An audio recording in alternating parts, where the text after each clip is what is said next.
Hello students, आज का topic है हमारा Raoult's law for solution containing non volatile solute.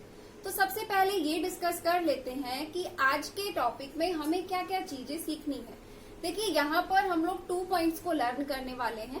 पहला पॉइंट हमारा ये होगा कि हम लोग एक वोलेटाइल लिक्विड लेंगे, यानी कि एक वोलेटाइल सॉल्वेंट लेंगे। फिर उस वोलेटाइल सॉल्वेंट में हम लोग नॉन वोलेटाइल सॉल्यूट को मिक्स करके सॉल्यूशन का फॉर्मेशन करेंगे। जब सॉल्यूशन का फॉर्मेशन हो जाएगा तो हम लोग करेंगे क्या कि ये जो हमारा प्योर सॉल्वेंट होगा, यानी कि जो प्योर वोलेटाइल सॉल्वेंट है, इसके वेपर प्रेशर को और जो सॉल्यूशन हमने बनाया है उसके वेपर प्रेशर को, दोनों के वेपर प्रेशर को आपस में कंपेयर करेंगे। फिर इसके बाद जो सेकेंड पॉइंट हम लोग लर्न करेंगे वो ये होगा कि राउल्ट के नियम का यूज करके हम लोग सॉल्यूशन के लिए वेपर प्रेशर को कैलकुलेट करेंगे। तो अब हमारा टारगेट क्लियर हो गया है। तो अब हम लोग स्टार्ट करते हैं हमारे लेसन को और डिस्कस करते हैं पहला पॉइंट। देखिए, पहला पॉइंट ये है कि पहले थोड़ा सा हम लोग प्योर सॉल्वेंट के वेपर प्रेशर के बारे में बात कर लेते हैं। हालांकि हम लोगों ने पहले भी वोलेटाइल लिक्विड्स के लिए वेपर प्रेशर को पढ़ा है, पर मैं यहाँ पर आपका 1 मिनट टाइम लूंगी और इसे फिर से रिपीट करूंगी ताकि हमें यहाँ पे कंपेयर करने में इजी हो। देखिए, होता क्या है कि जनरली जो वोलेटाइल लिक्विड होते हैं, अगर आप किसी एक वोलेटाइल लिक्विड को, प्योर वोलेटाइल लिक्विड को किसी एक कंटेनर में लें और फिर उस कंटेनर को क्लोज कर दें, तो आपको ये पहले से पता है कि आपका ये जो वोलेटाइल लिक्विड्स होते हैं, वोलेटाइल लिक्विड्स का क्या नेचर होता है। उनका नेचर होता है कि ये वेपर्स का फॉर्मेशन करते हैं, है ना, ये हमें पहले से पता है।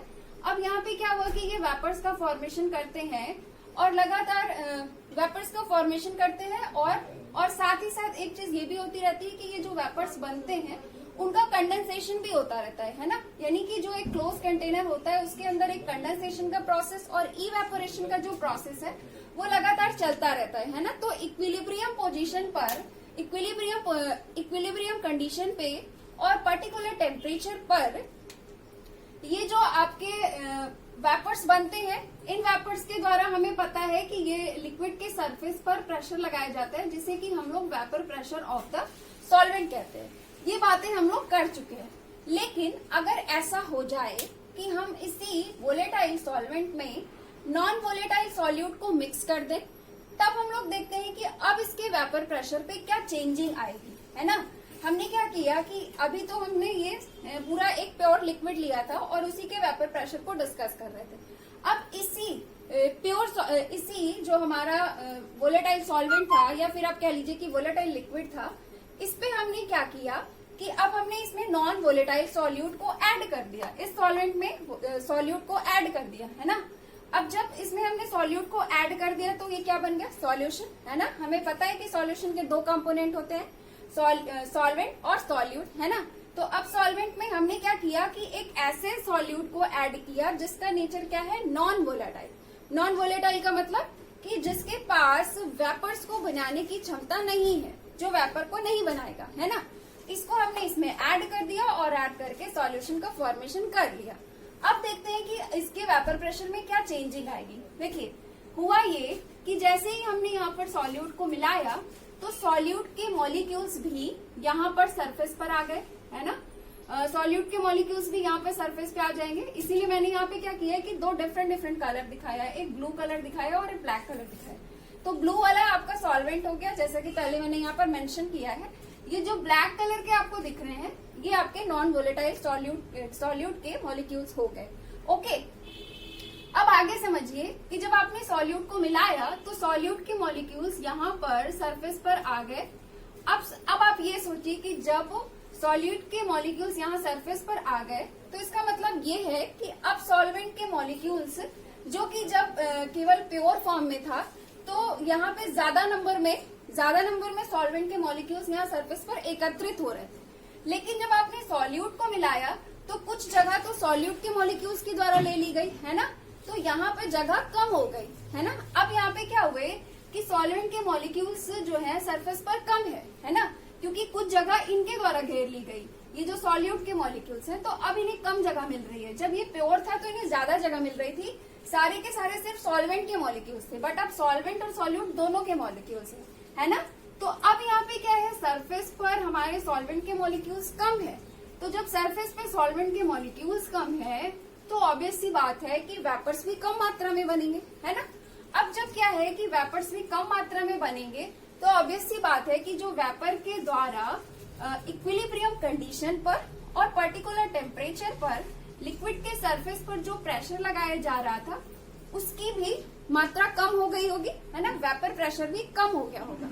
तो अगर हम लोग क्या करें कि इस वोलेटाइल लिक्विड को, प्योर वोलेटाइल लिक्विड को और सॉल्यूशन को, इन दोनों के वेपर प्रेशर को आपस में कंपेयर करें तो हम ये कह सकते हैं कि जो सॉल्यूशन का वेपर प्रेशर है वो प्योर सॉल्वेंट के वेपर प्रेशर से कम होता है ना।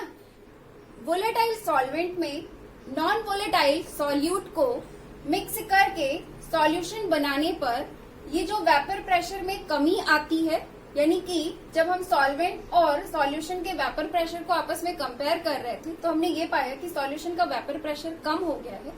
तो ये जो सॉल्वेंट के वेपर प्रेशर में कमी आई है इसे हम लोग बोलते हैं लोअरिंग ऑफ वेपर प्रेशर। इसके लिए टर्म यूज होता है लोअरिंग ऑफ वेपर प्रेशर। ये असल में एक कोलिगेटिव प्रॉपर्टी है जिसे कि आगे जब हम लोग कोलिगेटिव प्रॉपर्टी वाला लेसन पढ़ेंगे तो वहां पर इसे कम्प्लीटली डिस्कस करेंगे। फिलहाल यहाँ के लिए ये बस ये टर्म जानते रहिए कि इसे ये बोलते हैं।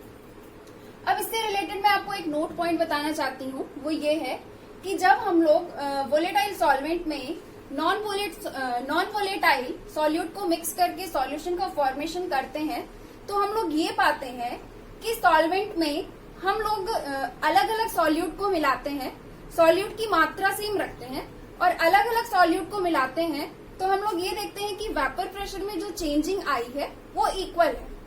कहने का मतलब ये है कि मान लीजिए आपने क्या किया कि 50 ml वाटर लिया, ठीक है, 50 ml वाटर जो कि क्या है, एक वोलेटाइल सॉल्वेंट है। इसमें हमने क्या किया कि पहले 1 मोल सुक्रोज को ऐड किया, ऐड करके वेपर प्रेशर में आई हुई कमी को चेक किया, यानी कि प्योर वाटर के वेपर प्रेशर को और सुक्रोज को मिक्स करने के बाद जो सॉल्यूशन बनाया उसके वेपर प्रेशर को आपस में कंपेयर किया। तो कंपेयर किया कि हमने ये पाया कि हाँ वेपर प्रेशर में थोड़ी सी कमी आई है। तो वेपर प्रेशर में जो कमी आई हमने उसको एक जगह पर मेंशन कर लिया। अब उसके बाद हमने क्या किया, फिर से 50 ml वाटर लिया और इसमें इस बार हमने क्या किया कि 1 मोल यूरिया मिक्स किया और 1 मोल यूरिया को मिक्स करके जब हमने सॉल्यूशन बनाया तो हमने फिर से क्या किया कि वेपर प्रेशर को, यानी कि प्योर वाटर के वेपर प्रेशर को और यूरिया को मिक्स करने के बाद जो वेपर प्रेशर है उसको दोनों को कंपेयर किया और आपस में चेक किया। तो हमने ये पाया कि हाँ यूरिया को ऐड करने के बाद जब हमने सॉल्यूशन बनाया था तो वेपर प्रेशर में कमी आई थी। फिर उस वेपर प्रेशर को भी हमने एक जगह पर मेंशन कर लिया। तो हमने ये पाया जब सुक्रोज के सॉल्यूशन जब हमने बनाया था वो वाला सॉल्यूशन और जो हमने यूरिया वाला सॉल्यूशन बनाया था वो वाला सॉल्यूशन, दोनों को जो अभी जो वेपर प्रेशर में जो चेंजिंग आई है तो डिफरेंट सॉल्यूशन को बनाने के बाद हमने क्या किया कि दोनों के वेपर प्रेशर को आपस में कंपेयर किया। तो हमने ये पाया कि हर बार जो वेपर प्रेशर में कमी आई थी वो इक्वल थी, यानी कि सुक्रोज को मिक्स करने में जितनी वेपर प्रेशर में कमी आई थी उतनी ही वेपर प्रेशर में कमी यूरिया को मिक्स करने पर भी आई है। हाँ, लेकिन अगर इसका मतलब हम ये कह सकते हैं कि जब हम लोग क्या करते हैं, नॉन वोलेटाइल सॉल्यूट को वोलेटाइल सॉल्वेंट में मिक्स करके सॉल्यूशन का फॉर्मेशन करते हैं तो वेपर प्रेशर में जो कमी आती है वो जो सॉल्यूट है सॉल्यूट के नेचर पर डिपेंड नहीं करती है। अलग अलग सॉल्यूट को मिक्स करने पर भी वेपर प्रेशर में कमी लगभग बराबर ही आ रही है। तो पहली चीज तो ये है कि ये आपके जो है वोलेटाइल सॉल्वेंट के नेचर पर डिपेंड नहीं करती है, ये चीज यहाँ पे मैंने मेंशन कर दिया है। अब एक चीज और समझिए कि डिपेंड किस पे करती है, ये जो कमी आती है वेपर प्रेशर पे वो डिपेंड किस पे करती है। तो वो डिपेंड करती है नंबर पर कि आपने कितनी मात्रा में या फिर ये कह लीजिए कि कितने नंबर में आपने सॉल्यूट को लिया है। ओके, अब यहाँ पे अगर आप क्या करिए कि एक ही सॉल्यूट को लीजिए, सुक्रोज को ही लीजिए, लेकिन अगर आप क्या करिए अलग अलग नंबर में मिक्स करिए। एक बार आप 1 मोल सुक्रोज मिक्स करिए, फिर दूसरी बार क्या करिए 2 मोल सुक्रोज मिक्स करिए, तो आप देखेंगे कि वेपर प्रेशर में जो कमी आई है उसकी वैल्यू अलग अलग है। यानी कि ये जो वेपर प्रेशर में कमी आती है वो एक्चुअल में सॉल्यूट के नंबर पर डिपेंड करती है, सॉल्यूट की मात्रा पर डिपेंड करती है कि आपने कितना लिया हुआ है, वो उसके नेचर पर डिपेंड नहीं करती है। अगर आप अलग अलग नंबर में मोल्स लेंगे तो फिर आप देखेंगे कि जो वेपर प्रेशर में कमी आई वो अलग अलग आ रही है। लेकिन सेम मोल में आप डिफरेंट सॉल्यूट को मिक्स कर रहे हैं तब भी आप देखेंगे कि वेपर प्रेशर में जो कमी आ रही है वो सेम आ रही है। तो ये नोट पॉइंट भी मैंने यहाँ पे मेंशन कर दिया है जो मैंने आपको समझाया। ठीक है, तो यहाँ पे हमारा ये जो पहला वाला पॉइंट था, यानी कि जहां पर हमें सॉल्यूट और सॉल्वेंट दोनों के वेपर प्रेशर को कंपेयर करना था, वो यहाँ पे कंप्लीट हो गया है। अब हम लोग चलते हैं सेकेंड पॉइंट की तरफ। सेकेंड पॉइंट में हमें क्या करना है, सेकेंड पॉइंट में हमें राउल्स लॉ का यूज करके इस सॉल्यूशन के लिए वेपर प्रेशर को कैलकुलेट करना है। सॉल्यूशन का वेपर प्रेशर जैसे कि हमें यहाँ पे कैलकुलेट करना है, तो उसके लिए पहले हमें ये चेक करना होगा कि सॉल्यूशन में जो कंपोनेंट मौजूद है उसमें से कौन सा ऐसा कंपोनेंट है जिसके द्वारा कि वेपर प्रेशर लगाया जा रहा है ना। जैसे कि इसके पहले जिस तरह के सॉल्यूशन के बारे में हमने बात की थी, तो वहां पर हमने ये देखा था कि वो सॉल्यूशन जो था वो 2 वोलेटाइल लिक्विड्स से मिलकर के बना था, यानी कि दोनों ही लिक्विड के द्वारा वहां पर वेपर प्रेशर लगाया जा रहा था, है ना। इसीलिए हमने क्या किया था कि इसके पहले जो सॉल्यूशन हमने पढ़ा था वहां पे पहले हमने लिक्विड ए के लिए पार्शियल वेपर प्रेशर कैलकुलेट कर लिया था। उसके बाद हमने क्या किया था, लिक्विड बी के लिए पार्शियल वेपर प्रेशर कैलकुलेट कर लिया था। फिर उसके बाद हमने क्या किया था कि दोनों के ही पार्शियल वेपर प्रेशर का आपस में क्या किया था, सम निकाल लिया था, जिससे कि हमें फाइनल सॉल्यूशन का वेपर प्रेशर मिल गया था।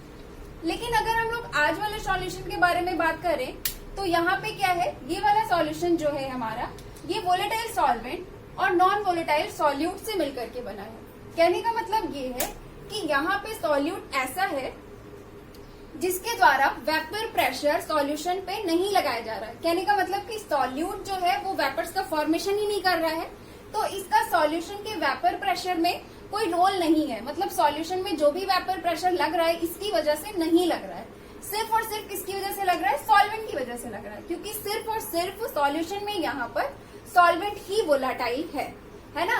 तो अब जब हम लोग यहाँ पे सॉल्यूशन के लिए वेपर प्रेशर को कैलकुलेट कर रहे हैं, तो यहाँ पे हम लोग क्या करेंगे कि सॉल्यूट के वेपर प्रेशर को कंसीडर नहीं करेंगे, सॉल्यूट के बारे में बात नहीं करेंगे। यहाँ पे सॉल्यूशन में जो भी वेपर प्रेशर लग रहा है वो कम्प्लीटली किसका लग रहा है, सॉल्वेंट का वेपर प्रेशर लग रहा है ना। तो अब हम लोग आ जाते हैं कैलकुलेशन में। तो कैलकुलेशन के लिए हमें क्या करना पड़ेगा, राउल्स के लॉ का यूज करना पड़ेगा, है ना। और राउल्स लॉ के अकॉर्डिंग हमें पता है कि किसी भी सॉल्यूशन में मौजूद जो भी आपके वोलेटाइल कंपोनेंट्स होते हैं, उस वोलेटाइल कंपोनेंट्स का जो पार्शियल वेपर प्रेशर होता है वो डायरेक्टली प्रोपोर्शनल होता है उस पर्टिकुलर कंपोनेंट के मोल फ्रैक्शन के। यानी कि अगर हम लोग सॉल्वेंट के मोल फ्रैक्शन की बात करें, अगर हम लोग यहाँ पे क्या करें, सॉल्वेंट के पार्शियल प्रेशर की बात करें, तो हमें पता है कि सॉल्यूशन में जो यहाँ पे सॉल्वेंट का पार्शियल वेपर प्रेशर है वो राउल्स लॉ के अकॉर्डिंग किसके डायरेक्टली प्रोपोर्शनल हो जाएगा, उसके मोल फ्रैक्शन के। यानी कि पीए डायरेक्टली प्रोपोर्शनल हो जाएगा किसके, काई ए के, है ना। पीए यहाँ पे क्या है, partial vapour pressure of solvent in solution, है ना। और काई ए क्या हो जाएगा, मोल fraction of the solvent in solution. Okay, तो अब यहाँ पे क्या होगा कि हम यहाँ पे प्रोपोर्शनैलिटी हटाएंगे और इक्वल लाएंगे तो एक कांस्टेंट आ जाएगा। ये कांस्टेंट यहाँ पर आ गया पीए नॉट। पीए नॉट यहाँ पे क्या है, पीए नॉट हमारा है vapour pressure of pure solvent. यानी कि ये सॉल्वेंट का वेपर प्रेशर उस वक्त है जब ये प्योर स्टेट में था, जब आपने सॉल्यूशन का फॉर्मेशन नहीं किया था, प्योर सॉल्वेंट था। और हमें पता है कि जितने भी वोलेटाइल सॉल्वेंट्स होते हैं, जितने भी वोलेटाइल लिक्विड्स होते हैं, उनका प्योर स्टेट में जो भी अपना वेपर प्रेशर होता है सबका अपना अपना फिक्स होता है, यानी कि कांस्टेंट होता है। अगर हम वाटर की बात करें तो उसका क्या होगा, उसका अपना वेपर प्रेशर अलग होगा। एथिल अल्कोहल की बात करें तो उसका अलग होगा। और भी जो वोलेटाइल्स लिक्विड है उनका सबका अलग अलग होगा, है ना। सबका अपना फिक्स होता है, कांस्टेंट होता है, ठीक है। तो यहाँ पे इतनी बात हमें समझ में आ गई, है ना। तो ये जो यहाँ पे निकला है, ये पीए जो यहाँ पे निकला है, ये असल में क्या है, यही है हमारा सॉल्यूशन का वेपर प्रेशर। यहाँ पे हमें पहले वाले सॉल्यूशन की तरह दोनों का अलग अलग निकाल के सम करने की जरूरत नहीं है, क्योंकि यहाँ पे जो भी वेपर प्रेशर लग रहा है वो सिर्फ और सिर्फ वोलेटाइल सॉल्वेंट की वजह से लग रहा है, सिर्फ और सिर्फ सॉल्वेंट की वजह से लग रहा है। तो सॉल्वेंट का जो भी वेपर प्रेशर है सॉल्यूशन में, वही एक्चुअल में क्या है, सॉल्यूशन का टोटल वेपर प्रेशर है। ओके, तो यहाँ पे ये हमारा वेपर प्रेशर कैलकुलेट हो गया है। अब अगर हम लोग चाहें तो हम लोग लोअरिंग ऑफ वेपर प्रेशर को भी कैलकुलेट कर सकते हैं। कहने का मतलब ये है कि जो हमारा प्योर सॉल्वेंट था और फिर जब हमने सॉल्यूशन बनाया तो उन दोनों के बीच में जो भी वेपर प्रेशर का जो भी चेंज आया है या जो भी कमी आई है सॉल्यूशन का फॉर्मेशन कर लेने पर, उसे भी हम लोग कैलकुलेट कर सकते हैं। कैसे करेंगे? ये वाला फॉर्मूला हमारे पास है ना, PA is equal to PA not into chi A. अब हम लोग चाहें तो हम लोगों ने मोल फ्रैक्शन में पढ़ा है कि mole fraction of solute plus mole fraction of solvent is equal to क्या होता है? 1 होता है ना। तो हम लोग चाहें तो यहाँ पर क्या लिख सकते हैं, chi A plus chi B is equal to 1 होता है। तो हम लोग चाहें तो काई ए की जगह पर 1 माइनस काई बी लिख सकते हैं, है ना। यहाँ पे सॉल्यूट का कंसिडरेशन कर ले रहे हैं बिकॉज सॉल्यूट को मिक्स करने पर ही वेपर प्रेशर में लोअरिंग आई है। तो जब हम लोग lowering of vapour pressure calculate करना चाह रहे हैं तो हमें सॉल्यूट के मोल फ्रैक्शन को कंसीडर करना पड़ेगा, है ना। तो इसीलिए हमने क्या किया कि काई ए की जगह पे इसको लिखा, इस फॉर्म में हम लोग हमारे फॉर्मूले को ले आए। अब हमने क्या किया, फर्दर कैलकुलेशन किया। PA नॉट है, 1 से मल्टीप्लाई करेंगे क्या हो जाएगा PA नॉट, फिर क्या है माइनस है, अब आप इसका काई बी के साथ मल्टीप्लीकेशन करेंगे तो क्या हो जाएगा PA नॉट इंटू काई बी। फर्दर कैलकुलेशन किया तो हमने क्या पाया कि PA नॉट इंटू काई बी इज इक्वल टू क्या मिल रहा है, PA not minus PA। PA not क्या है, PA नॉट जो है ये सॉल्वेंट का वेपर प्रेशर है उस वक्त जब आपका सॉल्वेंट क्या है, प्योर स्टेट में, है ना।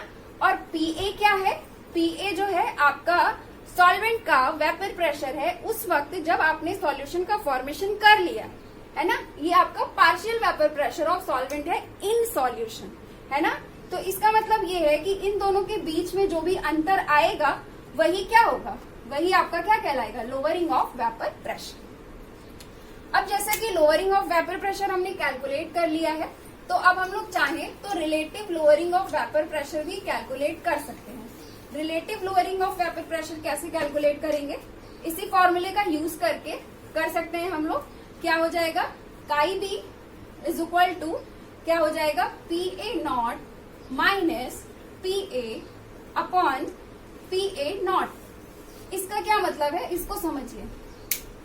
ये क्या है, ये आपका क्या है, PA नॉट माइनस PA का मतलब क्या है कि सॉल्वेंट का प्योर स्टेट में वेपर प्रेशर माइनस सॉल्यूशन का माइनस सॉल्वेंट का वेपर प्रेशर किसमें, सॉल्यूशन में, है ना।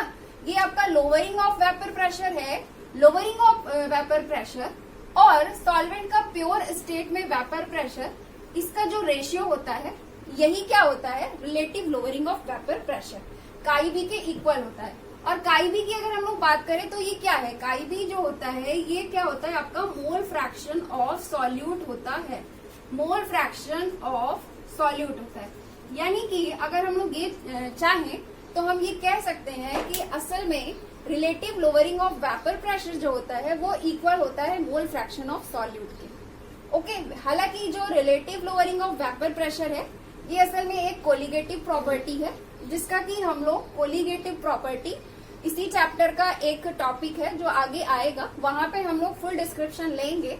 लेकिन चूंकि यहाँ पे हमने लोअरिंग ऑफ वेपर प्रेशर की बात की थी इस पर्टिकुलर लेसन में, तो हमने कहा कि थोड़ा सा इसको डिस्कस कर लेते हैं, एटलीस्ट जान लेते हैं, फिर आगे इसको हम लोग पढ़ेंगे। तो यहाँ पे आज का जो हमारा लेसन है Raoult's law for solutions containing non volatile solute, ये यहाँ पे हमारा कंप्लीट हो गया है। अब हम लोग मिलेंगे नेक्स्ट लेक्चर में। Have a nice day, thank you so much.